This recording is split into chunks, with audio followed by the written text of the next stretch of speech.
Kaugnay ng pagdiriwang ng Book Week noong 1992, naisipan kong baguhin ang fairy tale na Cinderella at yung version ko ang binasa ko sa mga batang mag-aaral ng Community of Learners.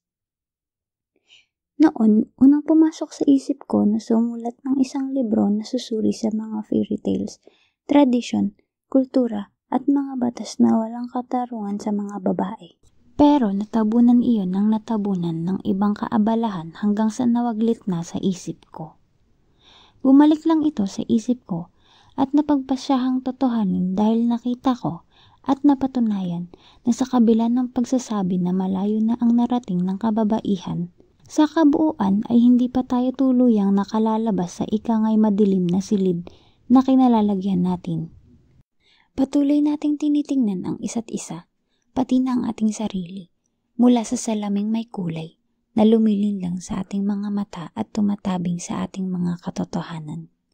Na hindi totoong malayo na ang narating natin ay pinatutunayan ng patuloy na pagtanggap natin sa mga biro at kwentong umiinsulto sa babae at sa ating kasarian.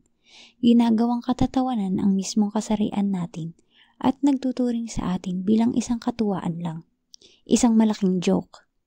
Patuloy tayong hinahalay ng maraming lalaki sa gawa at salita. At ang pangahalay na ito ay hindi eksklusibo sa isang grupo o sektor lang ng lipunan, kundi tumatagos mula sa pinakamababa hanggang pinakamataas. Mas masakit pa, ang pangahalay sa babae ay kinatutuwa pa at ikinaaaliw ng mga kapwa babae din, kundi man tandisang nag-aambag pa sila sa pangahalay na ito.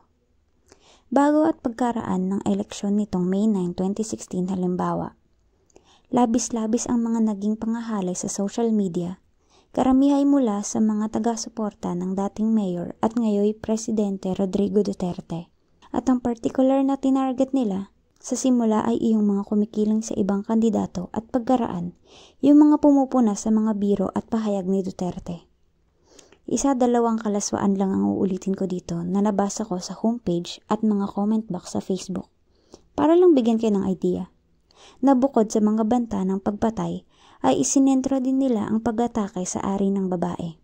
Samantalang hindi naman yung kasarian ang pinag-uusapan, kundi ang mga pananaw sa mga isyu ng bansa. Ganito rin ang nangyayari ngayon sa Amerika kaugnay ng presidential election nila na nakatakda sa Nobyembre 2016.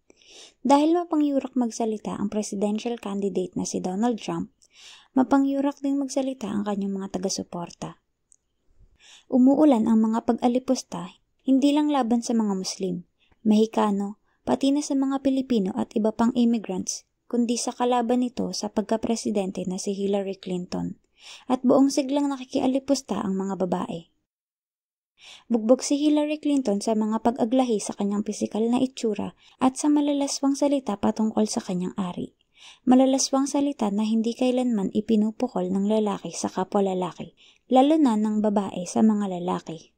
Makapagningit-ngit na sa maraming pagkakataon, kung hindi ang kanyang itsura, ang kanyang edad at ang kanyang mga relasyon, ang ari ng babae ang tuwirang ipinambabala laban sa kanya. Madalas na hinahanapan ko ito ng paliwanag. Bakit parang kasalanan ng babae sa lipunan ang kanyang itsura at pati na ang kanyang edad? At paano napunta ang babae sa katayuan na iniinsulto, binabastos at nilalapastangan ang mismong ari niya? Hindi lang sa gawa kundi pati sa salita. Hindi lang sa loob ng tahanan kundi sa lipunan at sa pandaigdigang komunidad. Sa nakita ko, magkakaugnay at salasalabat, nagsasalimbayan ang mga batas, tradisyon, kultura at mga gawa-gawang kwento na hindi lang nagpababa sa ating katayuan kundi nagkait pa rin ng marami at malalaking posibilidad ng ating pagkatao. Hindi ko alam lahat.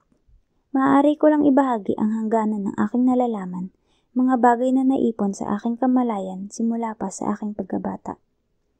Yung pinakamaagang panahon na naobserbahan ko na't pinagtakhan at ipinaghimagsik ang magkaibang disiplina sa mga batang babae at batang lalaki.